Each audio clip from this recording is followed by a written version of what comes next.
Hello mga ti! Tara, samahan nyo kami mag-road trip. For today's video, dito nga tayo ngayon gagala sa Yamanashi Prefecture. Ganda ng driver ko. Ba't yukori lang.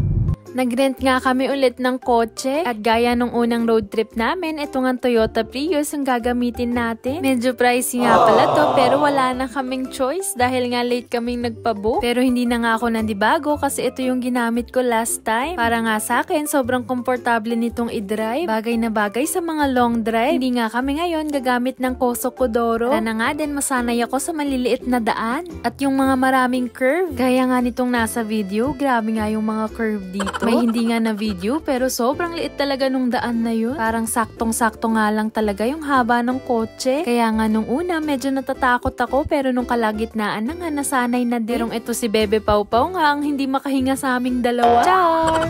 Medyo payo yan ah. Sige. Yan, medyo sigsag to ah. Hirap. Hindi ako makahinga. Pero totoo yan mga ti, hindi na yan joke dahil sa sobrang liit ng daan, nakakatakot talaga. Buti na nga lang, nasanay-sanay na ako. Hindi kasi sabihin, mahirap gawin. Parang pag-ibig. Char! Si Alvin! Gawin ka, ano nyo? Gawin tayo ni Kuya. Si Kuya. Tungan ka lang natin natin. Ayan, sige. Konti lang yan. Huwag kang sasakop sa kabila. Nice. Hindi, maganda yung daan eh. Hindi katulad kanina eh. Kanina shoot eh. Magkakasalubong na kayo eh. Napakaganda guys oh. Ganda. Para tayo nasa Batangas. Pero medyo nag-improve na nga yung driving skills ko. Char! Kita nyo naman sa upo ni Bebe Pau Pau, oh, nakasandal na. Tapos po natin kami sa likod. Kanina grabe ka lagpas na lagpas eh. Ay talaga.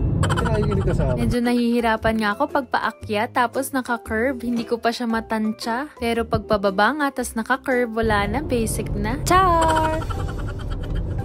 Shit, kahit naka-aircon. Sarap. Minute. Nainitan na nga rin. Truck yan ah. Oh. Ayan, ang ganda. Ano, baka dumikit kasi. Wala na ano. Habang nagdadrive nga, nagulat kami dahil may umusli na kotse dito. Sabi na, ay baguhan to, baguhan. Atras ako. Daw, video mo ba para ma-appreciate mo naman. After 2 hours of drive, nakita na nga namin si Mount Fuji. Mabuti nga nagpakita siya kahit hindi naman masyadong maaraw ngayon. Gustong gusto ko nga siyang tignan, kaya lang focus on the road tayo at baka mabangga. Kaya nga sabi ko kay Bebe Pau Pau dyan, i-video niya na lang. Yes! Ay, focus ka dun. Straight lang naman, te. Mapunta silang park.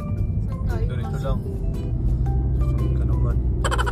Andito na nga tayo ngayon sa Yamanaka ko. Pero dahil nagugutom na nga kami, nag-stop over muna kami dito sa 7-Eleven. Bumili nga pala si Pau Pau dyan ng hotdog. Pero titikman ko rin. Mas gusto ko nga yung hotdog dyan sa Pilipinas, yung tender juicy. Nakakamiss talaga yun pag nandito kayo sa Japan. Truck. At break time ng beshi nyo. Sarap maging princess passenger.